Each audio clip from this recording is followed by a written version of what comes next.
सुनो, कल mummy papa आ रहे हैं। वो 10 दिन हमारे साथ ही रहेंगे, एडजस्ट कर लेना। मयंक ने स्वाति को बेड पर लेटते हुए कहा। स्वाति जवाब में बोली, कोई बात नहीं, आने दीजिए, अब की बार शिकायत का कोई मौका नहीं मिलेगा।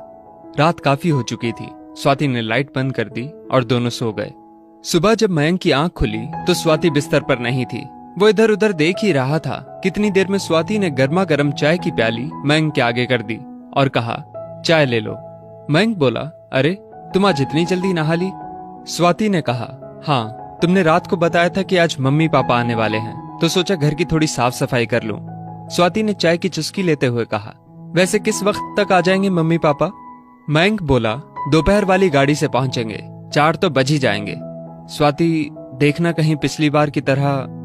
मयंक बात पूरी करता उससे पहले ही स्वाति बोली, नहीं नहीं, पिछली बार जैसा कुछ भी नहीं होगा, और उठकर रसोई की तरफ बढ़ गई।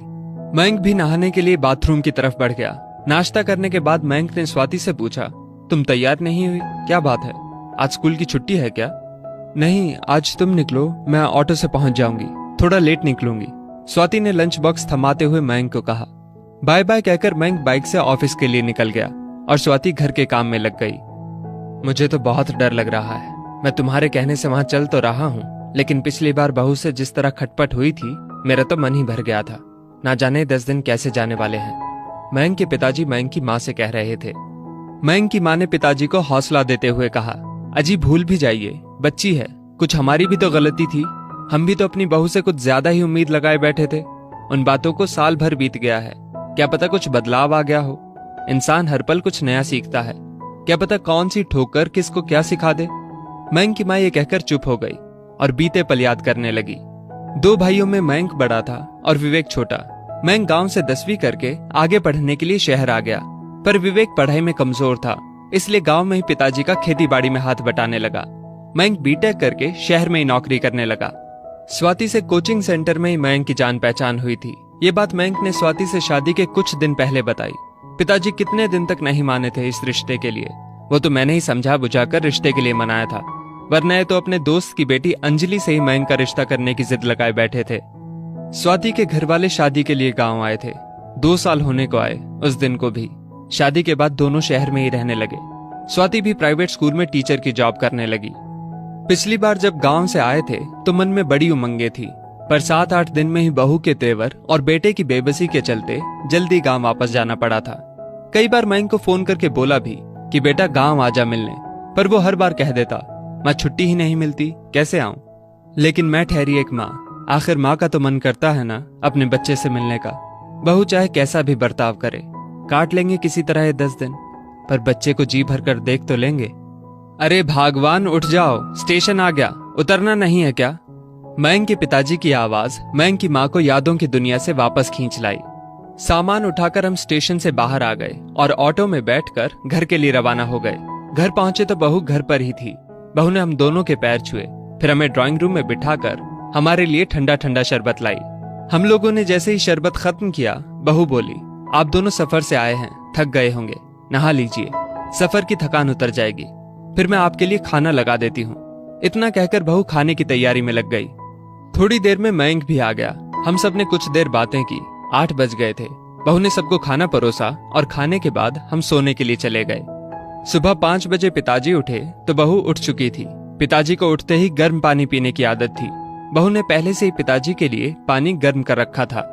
नहा धोकर पिताजी को मंदिर जाने की आदत थी। बहू ने उनको जल से भरा लोटा दे दिया। नाश्ता भी पिताजी की पसंद का तैयार था। सबको नाश्ता करवा कर बहू मयंक के साथ ही स्कूल के लिए निकल गई। पिताजी ने भी चैन की सांस ली। चलो अब 4-5 घंटे सुकून से निकलेंगे। दिन के खाने की तैयारी बहू करके ही गई थी, सो मैंने 4-5 रोटियां हम दोनों के लिए बनाई और खा ली। स्कूल से आते ही बहू फिर से रसोई में घुस गई और हम दोनों के लिए चाय बना लाई। शाम में बहू हम दोनों को पास वाले पार्क में ले गई। वहां उसने हमारा परिचय वहां बैठे बुजुर्गों से करवाया। वो अपनी सहेलियों से बात करने लगी और हम अपने नए परिचितों से परिचय में व्यस्त हो गए। शाम के 7 बज चुके थे। हम घर वापस आ गए। मयंक भी थोड़ी देर में अपने काम से वापस लौट आया। हम सबने एक साथ खाना खाया और फिर खूब सारी बातें की। बहू भी हमारी बातों में खूब दिलचस्पी ले रही थी। थोड़ी देर बाद सब सोने चले गए। अगले दिन रविवार था।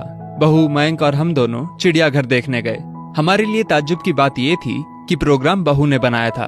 बहू ने हमें खूब अच्छे से चिड़ियाघर दिखाया और शाम को इंडिया गेट की सैर भी करवाई। आखिर कल जब विवेक का फोन आया कि फसल तैयार हो गई है और कटने के लिए तैयार है, तो हमें अगले दिन ही गांव वापसी का प्रोग्राम बनाना पड़ा। रात का खाना खाने के बाद हम पैकिंग के लिए अपने कमरे में आ गए। पैकिंग करने के बाद हम सोने ही वाले थे, कितनी देर में बहू हमारे कमरे में आ गई। बहू की आंखों से आंसू बह रहे थे।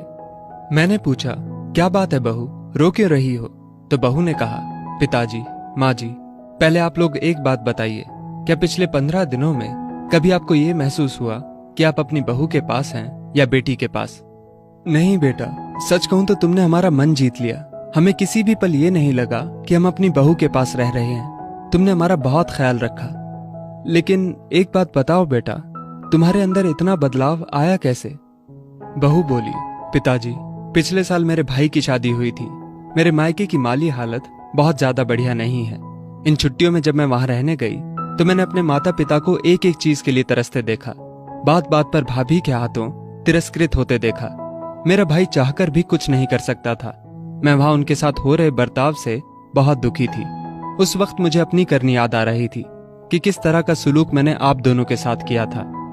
किसी ने ये बात सच्ची कही है कि जैसा बोओगे वैसा काटोगे। मैं अपने माँ बाप का भविष्य तो नहीं बदल सकती, लेकिन खुद को बदलकर मैं ये उम्मीद तो अपने आप में जगा ही सकती हूँ कि कभी मेरी भाभी में भी बदलाव आएगा और मेरे मम्मी पापा भी सुखी होंगे। बहू की बात सुनकर मेरी आंखें भर आईं।